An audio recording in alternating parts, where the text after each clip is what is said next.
Saya bang, pergi saya bang. Mai. Dia dah kerja, terberak semua dah tu.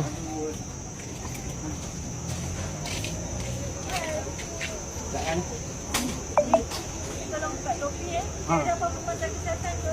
Tak masalah ni tak ada lagi. Cik pokok tak? Tak apa berhenti lama. Okey, dah pakai dulu. Last buku doktor gigi bila? Tak tahu saya Dah lama dah? dah lama dah. Pernah cabut gigi bongsu? Gigi belakang sekali, mana-mana. Pernah tak? Tak tahu Tak kita tengok lagi ada tak ada lagi. Tak ada tunggu yang apa tak? Tinggi pasal ada kot. Nak pergi takut. Dah lain tu? Okey, panas sikit. Kepala relax je, dah stress kan? Okey, buka mulut. Dah tak ada gigi dah ni. Main-main dah dia ni. Ada sini. Okay, dia ada satu tunggu Popeye. Popeye, satu boy attraction. Dah, yang lain tu pun tak ada. Dah. Masih banyak. Dia kena takut.